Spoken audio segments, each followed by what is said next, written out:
Hello, and welcome everyone to New Hampshire Peace Action's Peace and Justice Conversation Series. I'm Will Hopkins, Executive Director of New Hampshire Peace Action, and in case you are new to New Hampshire Peace Action, we educate, mobilize, and organize to build a more peaceful and just future for all. We envisage a future where international relations are based on cooperation instead of competition and conflict, and where mutual benefit and shared security lead to a more peaceful and just global community. The corona pandemic spurred us to start this bi-weekly conversation series as a way to continue our public education work. And we found it so effective at reaching out that we've decided to continue on indefinitely. This every other Monday series is intended to help us engage and sort out how to make the changes we've been yearning for. In the spirit of understanding and respect, we'd like to acknowledge that we're doing our work here in New Hampshire on the traditional ancestral homeland of the Abenaki, Pennacook, and Wabanaki peoples, past and present. We honor with gratitude the land and waterways that they have been stewarding throughout the generations.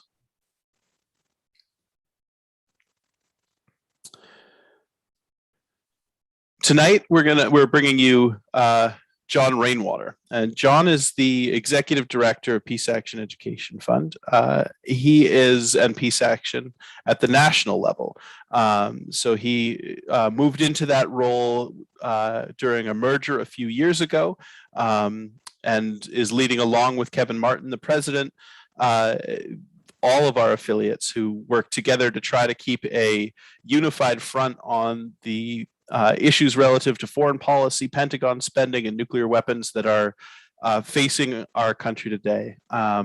He's been active for over 30 years, working on peace, nuclear disarmament, social justice, environmental sustainability. He's worked with Greenpeace, the California Alliance Against Domestic Violence, the League of Conservation Voters.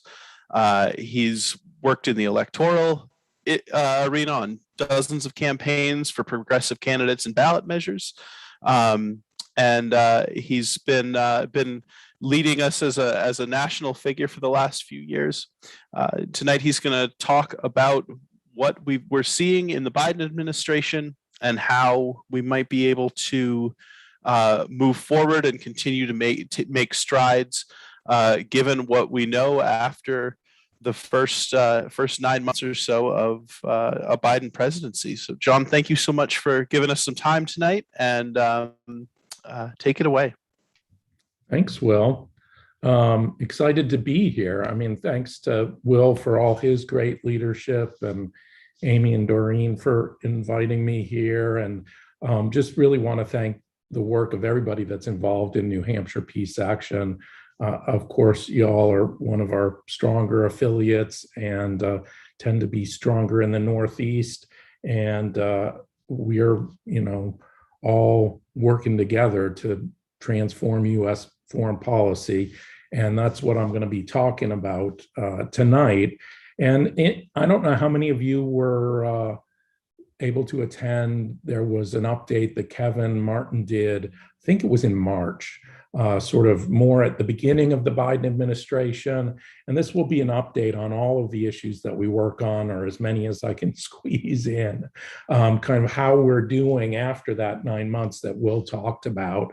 And I think, to telegraph things a little bit here, it's a little bit of a good news, bad news story, with the good news more in terms of building momentum, and the bad news in terms of losing some recent votes. And although we did win in some cases.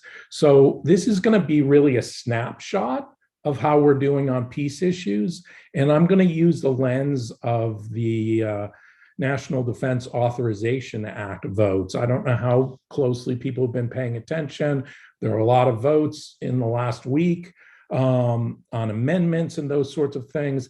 And I think, though, it's not so much that I'm wanting to focus on just the blocking and tackling of legislative work. It's that those give us a little bit of an indication, a measurement of where we are politically early on in the Biden administration in terms of moving our agenda on our core issues.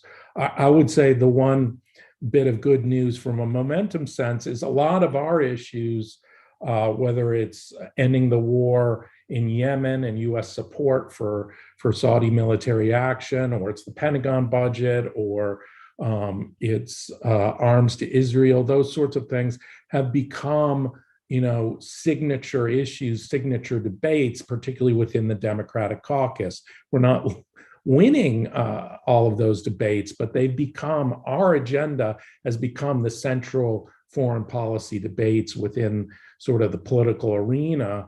And I want to talk about that in terms of where we're at and how much support we have. And in some case, it's going to show, pretty frankly, how much work we have to do. But we all know, as Will was alluding to earlier, that this is a long-term effort that we're all involved in to change U.S. foreign policy.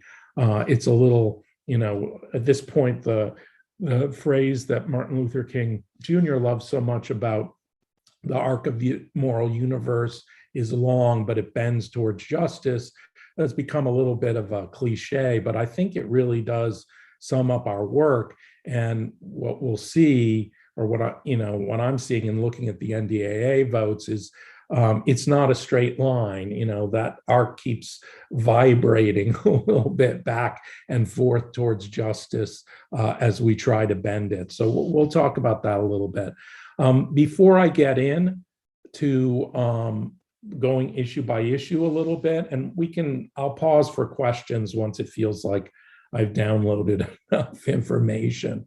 But before I get into going a bit issue by issue, we do want to look at our direct advocacy work with members of Congress around the country as an ongoing process. And so one of the things that we're going to be doing, or at least we're looking at doing to see if it's feasible, is we did one lobby day earlier in the year that covered a lot of our issues.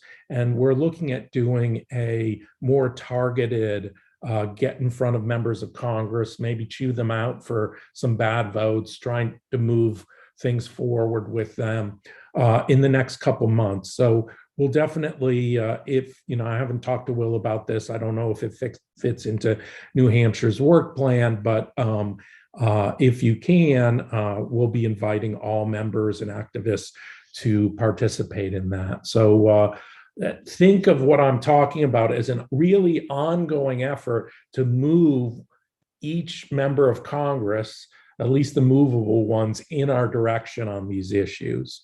So with that, let me start with one issue that's been really important for us, and that is ending the U.S. support for the Saudi coalition in Yemen. That has been such a humanitarian catastrophe, as you all know. So I think a lot of us were really pleased that really early on in the Biden administration, that Biden came out and said, we are ending U.S. support for offensive Saudi military activity. And we saw that as a victory because, if nothing else, it was a political victory, because it meant, in line with what I was saying earlier, that the peace movement and our allies have successfully made our agenda central to at least the progressive forces within the Democratic Party, and ending U.S. support for what's going on militarily in Yemen was part of that. So he had to embrace that, and he came out and he said he was ending it. We knew at the time that we had to take that with a huge pound of salt and see what he was actually doing. And I don't know how closely people have been able to follow it, but we have not been pleased with the Biden administration when it comes to truly ending support for the Saudis. We've seen arms sales. So recently, the State Department announced a huge contract with the Saudis for helicopters that are involved in the war there. There's other maintenance of Saudi planes that we think is still going on.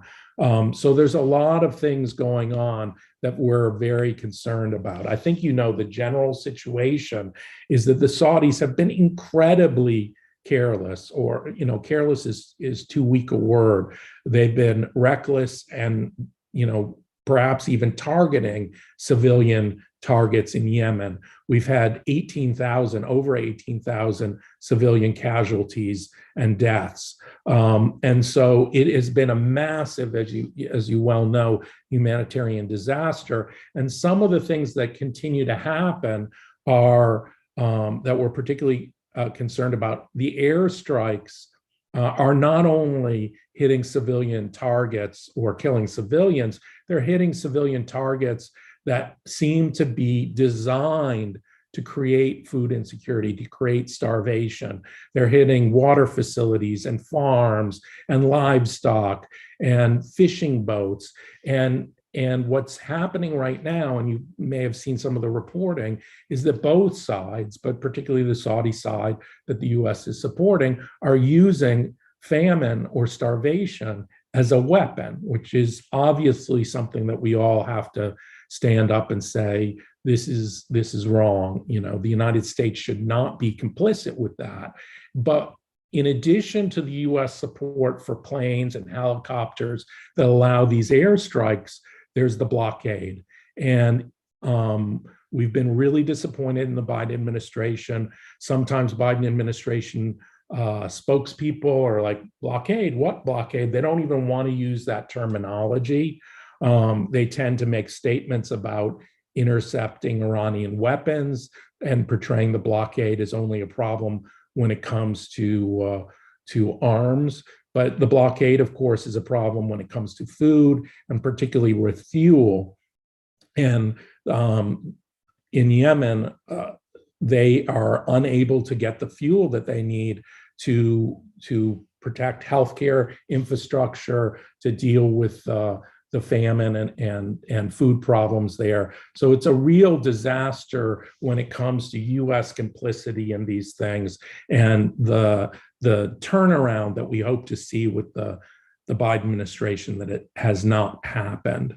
So that's kind of the overall picture. Congress has been trying to get answers, and the administration has not been giving straight answers. And when it comes to the NDAA, that was an opportunity in a quote unquote must pass bill to get in some amendments on Yemen. And what happens is a little bit complicated. There were two amendments. You may have seen one or both.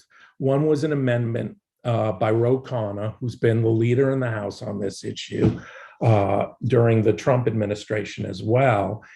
And he had an amendment to really end US support for Saudi operations. And that amendment, it was one of the good news of the NDAA, did pass. And that's the good news there. The bad news for you all is that Pappas, or however you pronounce his name, excuse me if I'm getting that wrong, voted against that bill. He was one of 11 Democrats to vote against the bill. It becomes a little bit complicated in that the chairperson of the House Foreign Affairs Committee, Gregory Meeks, had another amendment on Yemen that is toothless. And we're worried that the Biden administration is kind of letting that move forward as a sort of, I mean, to be dramatic about it, Trojan horse, to leave that in the final bill as a way of saying, oh yeah, we're worried about what's going on in Yemen, but that doesn't really have teeth to pressure the Biden administration to stop its support for the Saudi coalition. So Pappas did vote for that bill, but it was a real disappointment that he was one of 11 people to vote against it. Maybe we can get into a conversation about him later. I don't know much about him or whether what your experience of him has been. So you know better than I, but it was disappointing to see him vote in that way. Why don't I pause there on Yemen, and maybe we can kind of have a little back and forth before I get into other issues. Does anybody have any questions on the Yemen issue? I'll do my best to answer. I'm not, as expert on some of these issues than others. Nope. Chris, you want to Will, go and ahead? then, yeah. Yeah, does the Leahy law have any applicability here? Generally speaking, a lot of those laws, particularly the Leahy law, should have applicability, but it doesn't. It's and you'll see a lot of efforts. I mean, the Leahy law would apply to arms sales to Israel. People were talking about Leahy law when it came to the 735 million for the J dams that happened right after what happened in Gaza. So we often talk about the Leahy law when we talk to members of Congress. I mean, this is a little more complicated because it would apply to some of the arms sales, and which includes arms sales includes these contracts for maintenance and that sort of thing. And so that would apply. But those things don't really, as you probably know, they don't really get used in the way that we want. And so there are some bills to sort of beef up that portion of the arms control regime that's supposed to apply human rights to arms sales, to sort of take the Leahy law and make sure it's actually enforced.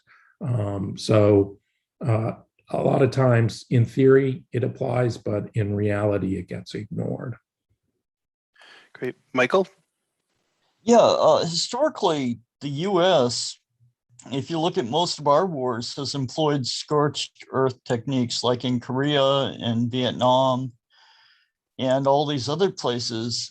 And so I'm wondering how to create a bigger conversation, because it looks like we're trying to micromanage the way that our empire goes about its business.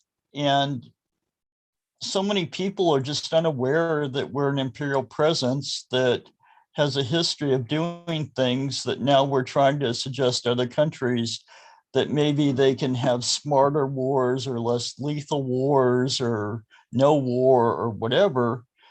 And I think this is lost on most American people when you try to discuss any of it with them. And I'm wondering, how can we become more relevant in our advocacy?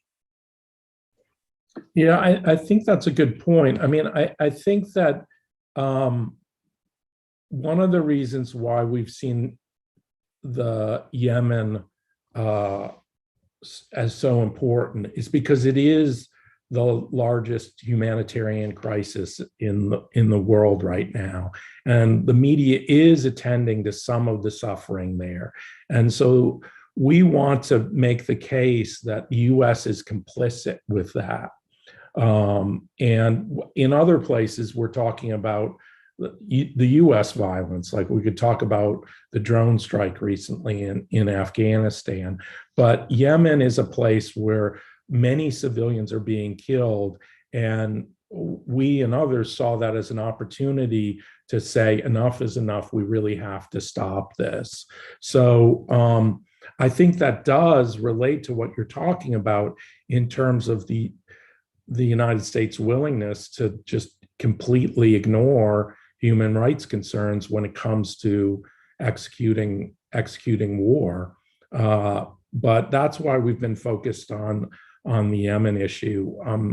We have to both raise, I think, the broader issues of how war doesn't work, and war is inevitably going to kill civilians and violate human rights. And this is not the right tool that the United States should be using. And so we make the broad case while we also work to cut off arms to Saudi Arabia and, stop US support from, fueling planes or allowing planes to fly to drop these bombs. We're trying to do all of it at the same time. I mean, obviously the issue you're raising, Michael, is a huge one. And but that's been our approach. And I think it does, in terms of the work we do, both with coalition partners and drawing coalition partners in, and with elected officials, it can draw them in a way that then helps to educate people on the brutality of the entire sort of imperial project and the violence of that. So I think it's, in a way, an entry level into some of our broader messaging. Anything else on Yemen?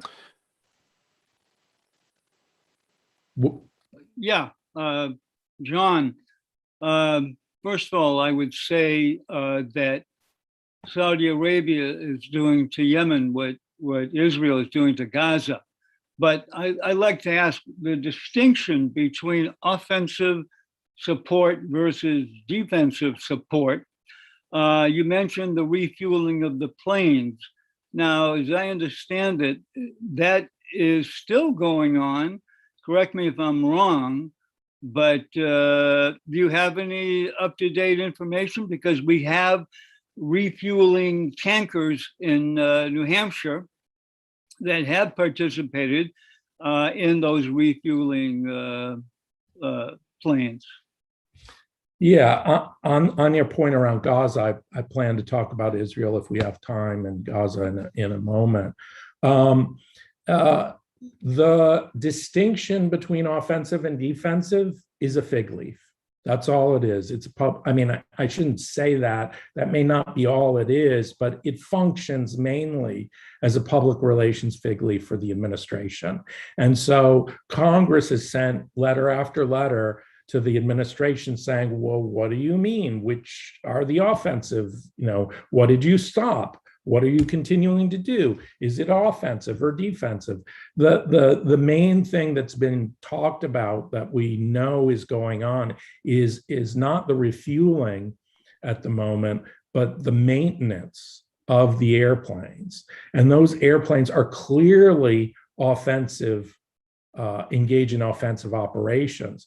But the administration has kind of tried to wiggle it out. Well, they also engage in defensive operations. Can't really say that it's just offensive operations. So that's not what we're talking about. We know that maintenance is happening. And in fact, there's I think it's a $500 million contract or set of contracts that just came out for Saudi Arabia, mostly for helicopters. So there's some business as usual happening with weapons that can be used offensively. Right. And then there's just real nervousness around the blockade. The blockade itself is an offensive operation. It's a weapon of war that kills people.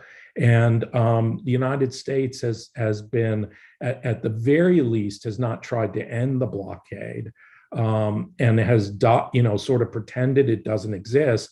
And then the U.S. will again brag about intercepting Iranian weapons, which sort of gives cover to the blockade as if it's just this lovely arms control effort to block weapons. So but a lot of it is they're being opaque, so we don't know what's offensive and what's defensive. And this amendment by Ro Khanna is about that and ending that. And if you are talking to your members of Congress, you know, there's a thank you here for Custer and a shame on you for Pappas here, I think. Maybe I should move on. We're already 4:25. The way I feel is like we might as well dive in on some of these issues, and if we don't get to everything, that's okay. But let me move on to the Pentagon budget, because this is a big one. I mean, obviously, Peace Action has long worked on our campaign that we call Move the Money sometimes, which is to move, obviously, wasteful, bloated Pentagon spending to human needs.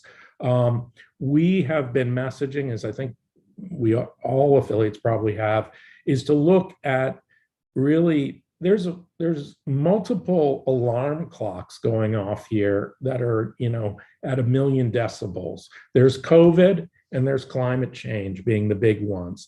And how do you look at those things and not recognize that US security policy is completely broken and bankrupt, and it's not dealing with the things that we need to keep ourselves safe, to keep people from dying from disease, to keep people from dealing with flooding or fires. I mean, I'm out here in California, and we've got, not right there, there's no fire right in my yard right now. There have been fires in this neighborhood before, and, you know, I'm sure, you know, all over the country, we're dealing with the impacts of climate change. So we were hoping that that would be the wake-up call that we needed to make some progress. And I don't know how closely y'all have followed this, but Biden came in. There's a little bit of automatic pilot in the first budget for a new president.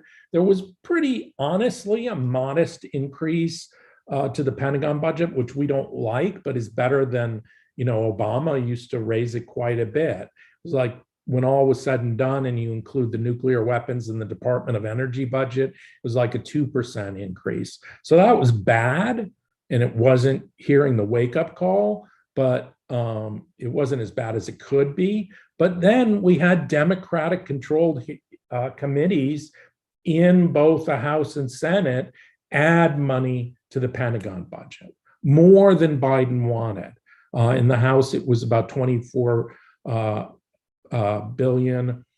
So it went up from 715 to roughly 740. So really ugly stuff happened in committee. And this is where, the bending of the arc is not going the way we want it to, and we've got to pull harder. When I talk about there being sort of good and bad news and it fluctuating, we are seeing more bold action in Congress. And we have people working, for example, on amendments to cut 10% of the Pentagon budget, which isn't as much as you and I want, but it's a lot more than we've seen in the past, in terms of efforts. So there was an amendment to cut 10%. We only got 86 Democratic yeses, which is less than we got last year, probably because Biden's in office, so Democrats are less likely to kind of take bold stances. So we got a lot of work to do. Both Custer and Pappas voted against that. So that's if you haven't already, that's a reason to potentially, listen to Will, don't listen to me, listen to whoever's in charge of it with you guys, but possibly a reason to talk to her about that. To talk to them about that. But and then there was another amendment that was a more modest amendment. So we had two amendments to cut to try to see how many we could get. And the other was to eliminate the additional 25 billion that was plopped on top of Biden's $715 billion ask. And there, Custer voted yes for that, and Pappas voted no. So I think it's really important after these bad votes, since we all have been, it's part of our mission statement, it's part of our mission is to move money to human needs. I think our message should be to reframe what it means to keep the United States secure, to keep our communities safe, and to make it about communities and not about, chasing monsters overseas. And so we're not doing as well as we should be, but after the vote is an opportunity to talk to people and say, why did you vote this way? Both your House members voted for the NDAA, only 38 Democrats voted against the underlying bill, which was a vote we wanted them to vote against it overall. So that's kind of where we're at on the Pentagon budget. Let me just throw in on nuclear weapons. I know Kevin talked to y'all in March about the ground-based strategic deterrent. This is the nuclear sponge in the Western states, the brand new $264 billion upgrade of the ICBM systems, ridiculous amount of money, completely reckless, escalatory new nuclear weapons program. We had an amendment to cut it. Again, we got shellacked a bit, but this was our first try. We got 118 yes votes, 299 no votes.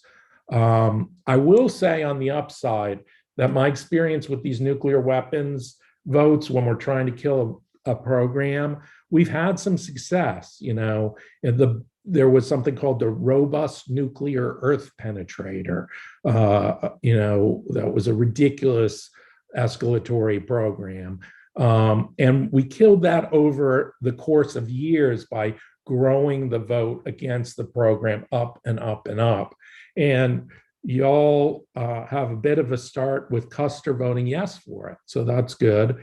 I think I watched Kevin's thing when he gave you the update in March, and someone, I forget who, asked about New Hampshire reps, and this is related to jobs and how are they going to vote. So Custer deserves a thank you perhaps on this.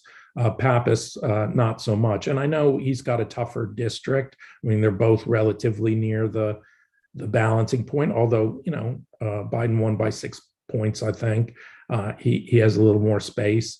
But anyway, that's the ground-based strategic deterrent. A big chunk of the nuclear modernization program is this upgrade to the ICBMs that create this nuclear sponge that creates a very provocative stance when it comes to China and Russia. Very harmful program. We have a lot of work to do there. So why don't I stop there and see if there are any questions or comments about the Pentagon budget or nuclear weapons.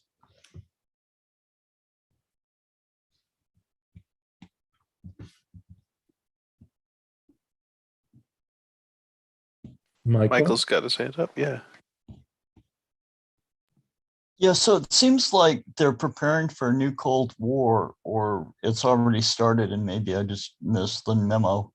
And so this is something that I don't quite understand. I mean, I've studied the first Cold War and it had ideological reasons, but now it seems like the major reason is Western bankers, American and Western bankers, have lent so many countries so much money that they can never repay. And now China wants to lend them money with the Belt and Road Initiative. And then we start to ask ourselves, well, they can't even afford to pay us back. How the hell are they going to pay China back if they, borrow money from China? And it seems like a lot of what we're doing is just a way to prop up our banking system. Is that accurate, or is that even relevant? I think the finance issues when it comes to China are very relevant to the conflict with China, and they're very complicated.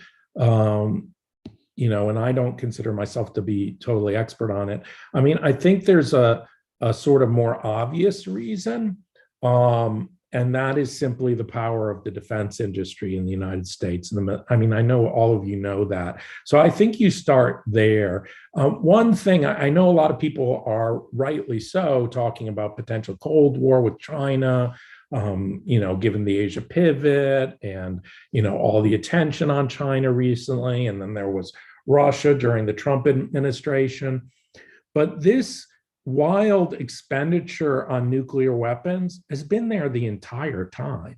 I mean, for years, we have been spending as much or more than the Cold War on nuclear weapons. And that was, long before Russiagate or concerns about Russia and China. So there is this stuff going on in the media sphere. There's very real issues that Michael's talking about economically, but in terms of spending on nuclear weapons, that's been there all along. I mean, a lot of the promises that were made on nuclear weapons were the trade-off that we were upset that Obama made very early in his administration around the New START treaty, that if we do New START, we're going to have this complete redo of the nuclear weapons, enterprise. So I think while there is a lot of this stuff around a new Cold War, and it's very important, it's not by any stretch the sole driver of this kind of spending on nuclear weapons. I think we have to have comebacks because people are using the argument of China, China, China. The banking issue certainly, but a lot of it is about Taiwan and which is not so much about nuclear weapons necessarily, but it could be. And so we have to make the same sort of arguments we made during the Cold War to try to tamp that down and say this arms race is going to get worse because there's this dynamic with China if we don't nip it in the bud. And the more we can do to eliminate systems like the ground-based strategic deterrent or the money pit missile, as we've been calling it, the easier it is to pressure China not to build up their arms. And so we don't want to be provocative given this dynamic with China. But I mean, Michael, those issues are critical, and probably could do a whole thing on China at some point, a whole session. So I can keep going if no one has anything else on the Pentagon budget. I mean, yeah, Betsy's hand just went up. Yeah, go ahead, Betsy. Yeah, I put a question in the chat. It's going back a little bit, but I was wondering how Pappas and Custer voted on the Bowman Amendment. On Syria. Yeah. Yeah. I was going to come to that later, but let's jump there. I mean, they both voted no. It was defeated 141 to 286. I mean, that was a bold amendment, and I was actually, I won't say surprised, or pleased or anything like that, but maybe closer to impressed that we got as many votes as we did, because, this is sort of Congress managing something that it has been delegating to the executive, to the president. So to get 100, and it was a little out of the blue, to get 141 votes is good, but they both voted no. So that's a bad thing. So they could be talked to about that. And it was a really bold vote on Bowman's part. I know Bowman's not your legislator. I know a lot of people were upset. We can jump around a little bit. He voted for the Iron Dome bill funding, which I'll talk about more broadly in a second, and people were upset with them. But he was the only one to vote against the Trojan horse Yemen amendment. So you had the chair of the House Foreign Affairs Committee, having this toothless Yemen amendment, and then you had Khanna having this good Yemen amendment, and all of the Democrats voted for both. Whereas I would have done what Bowman did and said, you're not fooling me. I'm voting no on your amendment. So he did that. But your folks did not vote with him on the Syria amendment. Thank you. Sure. I mean, as long as we're on the topic of endless wars, I mean, I do think it was a huge victory for the peace movement in a lot of ways that Biden did take the troops out of Afghanistan. I mean, whatever else continues with our endless wars, those are human beings that are no longer based there. There's activity that the United States is doing, that won't kill civilians because of it. So I think it's a step forward. The national office has been focused on, because we do think human rights are a critical part of our messaging, the refugee issue, and making sure that we have a maximally generous refugee policy when it comes to Afghan refugees, and that we also give that country a lot of aid. And that's tricky with the Taliban in power, but there are a lot of aid groups saying they can work with the Taliban, and we want to not make that the people in the country a hostage by holding money and that sort of thing.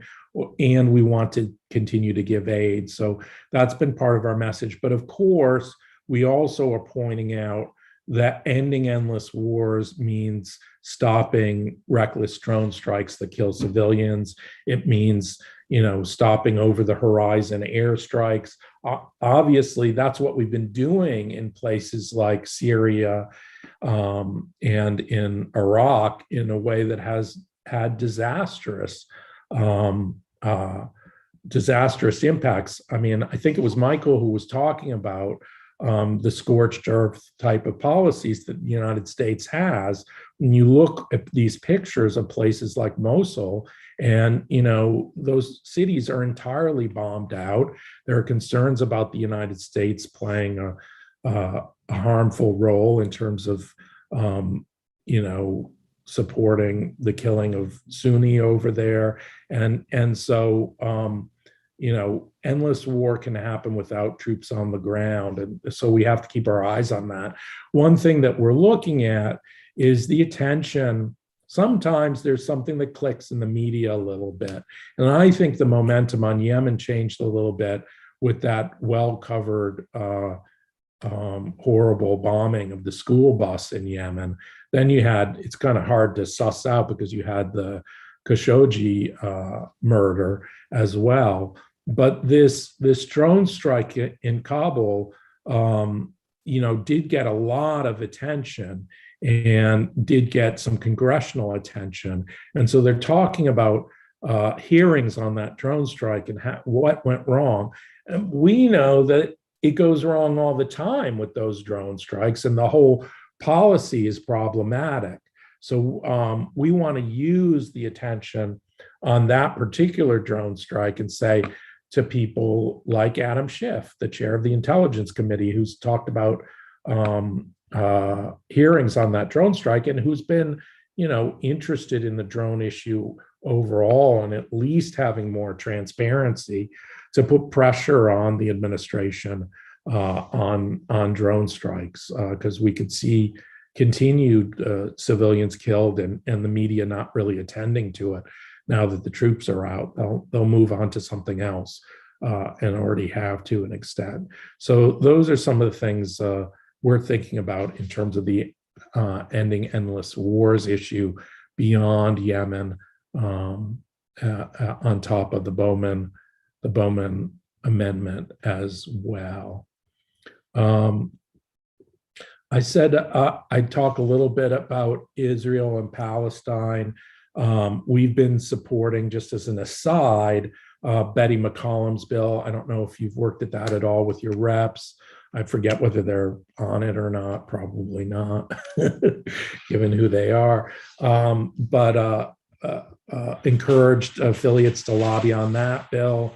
There's another bill, a two-state solution bill by Congressperson Levin. He asked us to come on board it. It's got some good things on it, but a lot of the Palestinian rights organizations are not happy with it. So we've stayed off of that bill.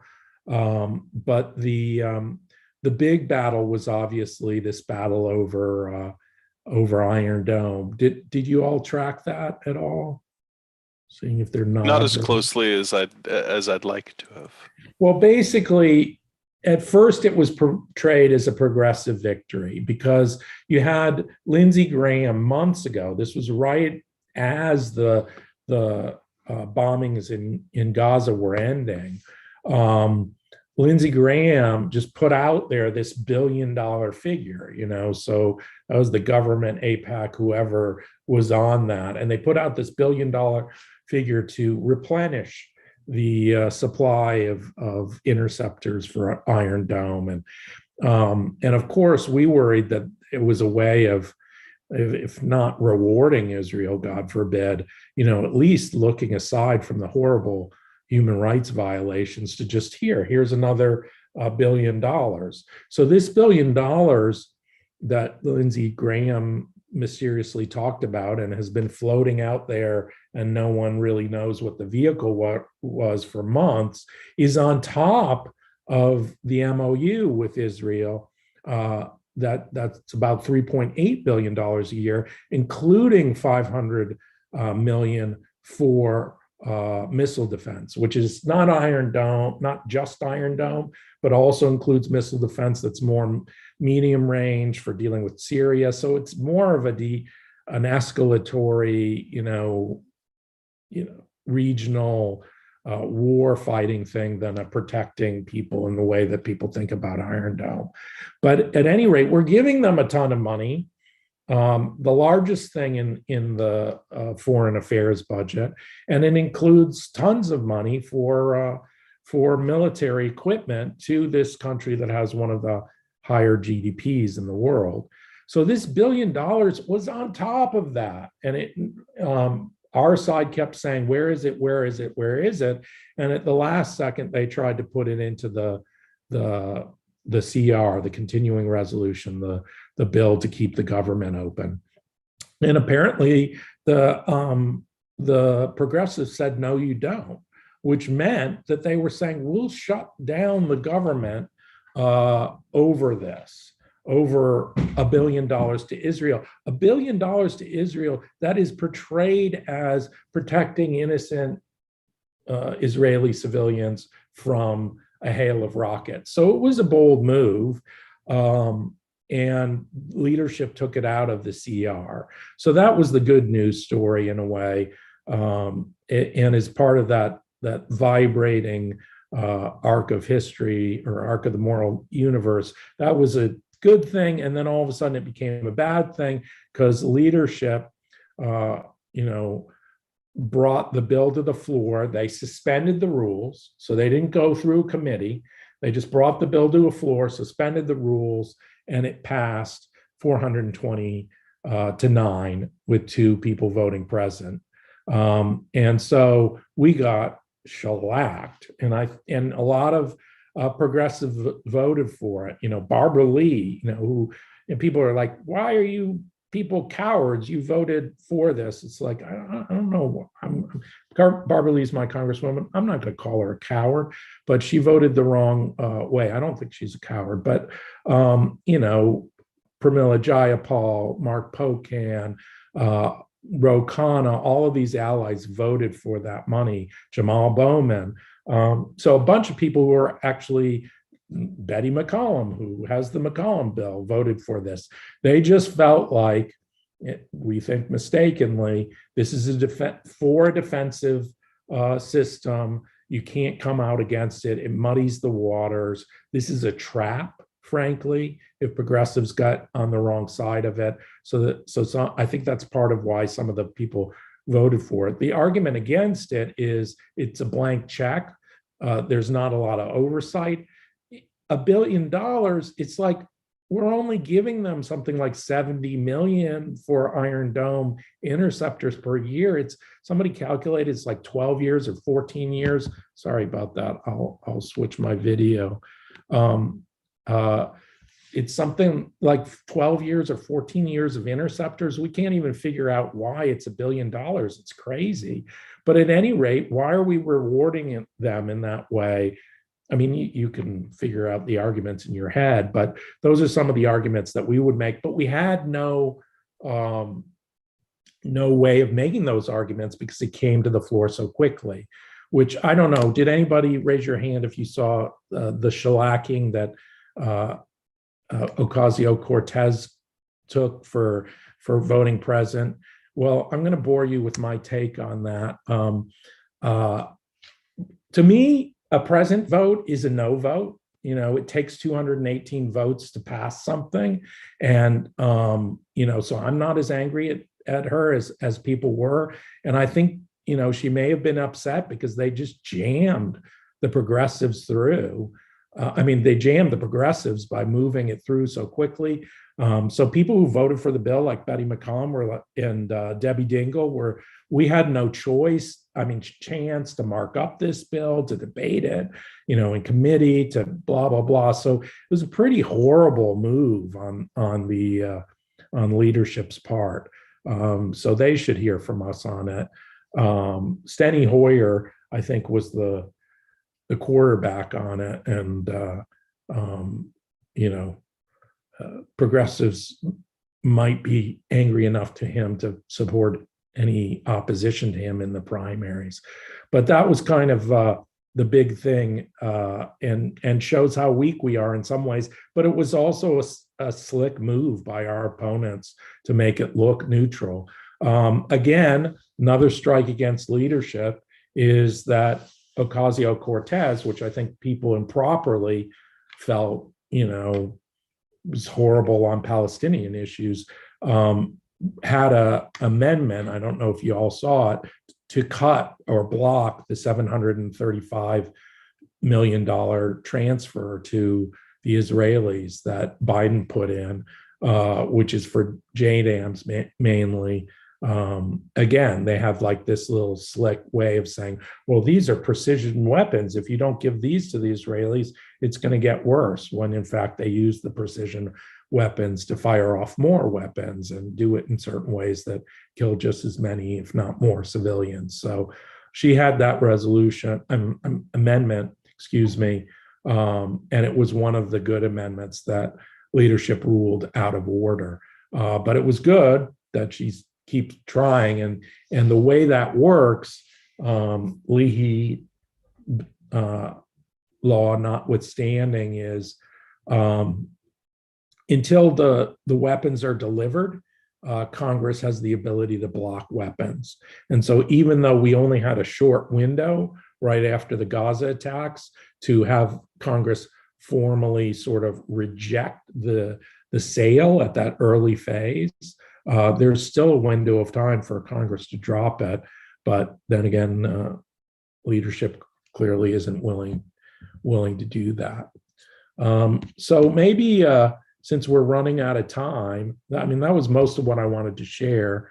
I don't know if we have more time. Will we could just open it up for general Q&A. Yeah, so we got about 5 minutes for general Q&A that folks can go in. And if you're feeling shy, feel free to put your questions in the chat. And unlike with Betsy's question earlier, I will read them aloud so everyone can hear them. Or you can also raise your hand virtually or on your camera, and we can recognize you and get your questions asked. So feel free. Michael's got his hand up again. Yeah, sorry to keep asking. That's all right. The thing in the Arab world really kind of confuses me. And I understand that there's like 3 large alignments. So there's the royalist, which I guess would include Saudi Arabia, United Arab Emirates, and to some degree Israel and the West. And then you have the religious Arabs, the Islamist, which I guess would include Qatar, Turkey, the Palestinians, and I think they might even be aligned with the Iranians. And then you have the secular regimes, which during the Cold War, I guess, were aligned with Russia and got their weapons from people. And it seems like we've been aligned with the royalists to try to take out both the Islamists and the secularists. And that when we help Israel kill off Palestinians, we're just playing into that tribalism. And it just confuses me, because it seems like America's mission is to help people kill each other more than any of the ideas that's not, we tell ourselves that's not what we do, but our actions seem to contradict everything we want to, think and tell ourselves. And so this Arab situation is really, muddling with my head, trying to figure out, are we always going to be attacking regimes that were lined up with Saudi Arabia, like the thing that Wesley Clark talked about, the 7, he said, what was it? First, we're going to attack Iraq, then Syria, then Lebanon, then Libya, then Sudan, Somalia, and then finally end up in Iran.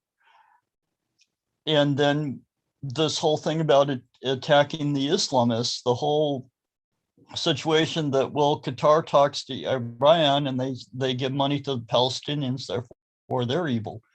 And so do you understand my confusion? I mean, it really kind of, my head goes spinning every time I try to understand the Middle East. So Well, could you help let me out? clear it up for you so that it's crystal clear. I'm just kidding. It's very complicated. I would just leave it at what you're saying, Michael, to outline the complexities and not even try to, unpack that. I mean, I think that's another good topic for an entire one of these. I'm going to pass because it's too complicated. We've got a bunch of great questions in the chat. So we'll go top to bottom and hopefully we can get to them all. We've got about 3 minutes left. The first one from Betsy, what's Biden's stand on torture and closing Gitmo?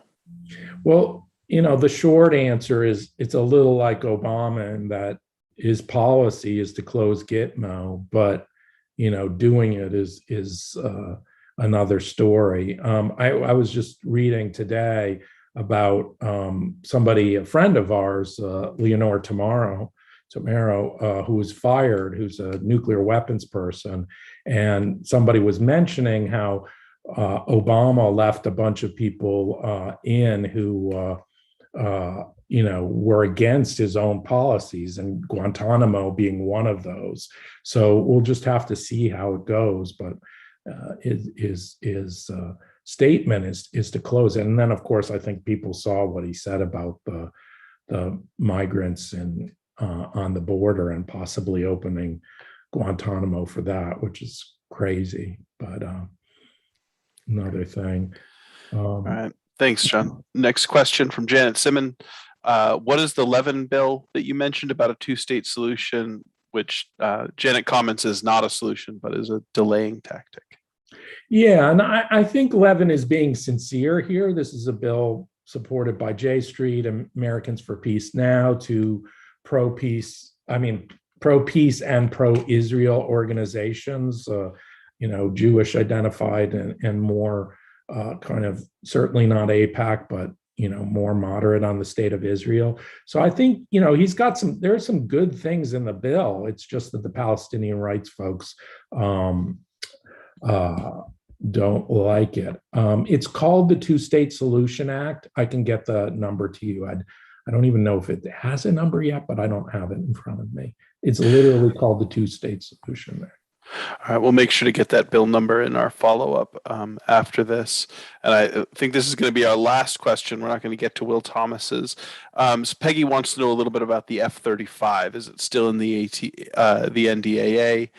Just the obvious. Those of us who know the F-35 know that it's been plagued with problems. A faulty engine housing, problems with all sorts of bits. It's too heavy to be maneuverable. Was that part of the NDAA, and is it continuing to charge forward at this point, or is it starting to slow? No, it's continuing to charge forward, and I don't recall any amendments on the F-35 either. So it's certainly one of our talking points consistently as a big target. But I haven't, just because this is the problem with once things get going, they have a momentum that's hard to stop. I haven't seen anything showing that we've had any success in slowing it down. People will criticize it, but not killing it. So I'm just going to add a little bit. I have pushed for that to be Peace Action's official Pentagon project, and the most. It's definitely my personal favorite because this is a project. What we have is a military Keynesian system where we are doing job creation through weapons. And that's the reason why we have such trouble getting Democrats on board, because they know their votes can bring jobs home. And the F-35 makes jobs in every single congressional district, and it doesn't fly, and it doesn't kill children, and it doesn't hurt anyone. So when it comes down to it, the F-35 is, if we're going to spend money on military technology, I'd rather it was the military technology that doesn't work. And unfortunately, that's all the time we've got. John, do you want to just a few sentences in closing, or? I just want to say thank you. I mean, this is hard work, that bending the arc. It's not satisfaction you get quickly. You have to have vision. You have to be able to see into the future. You have to want to leave a better place for not only our grandchildren, but our grandchildren's grandchildren. That's the kind of work this is. I appreciate all of you for doing that kind of work. And if we do another lobby day, we'll be in touch, but let's all work together and make a more peaceful world together. Thank you, John. Stay in touch with New Hampshire Peace Action. Visit us at nhpeaceaction.org. There's a donate tab there. We're going to keep these programs free and open to the public and live streamed. But if you ever feel moved to give, we will make good use. We will stretch those dollars as far as we can to make a more peaceful future. You can join us every other Monday. Please join us this Friday. We've got Phyllis Bennis coming on to do our annual fall fundraiser. If you haven't done that yet, go to the website or send an email to info@nhpeaceaction.org to get your tickets. October 11th, Jahan Elbisi is going to talk about the movement for Indigenous Peoples Day, celebrating resilience in Indian country. Then we're going to have Jim Cates, who's going to talk about Freedom Summer and the long-time movement to try to block people of color from voting in Congress and elsewhere. Then we're going to have Steve Thornton and Peter Kelman on November 8th. Jim will be on October 25th. November 8th is Steve Thornton and Peter Kelman. They're going to talk about the relationship between unions and the military-industrial complex and how that makes our work harder in many ways. So thank you, John, so much for joining us tonight.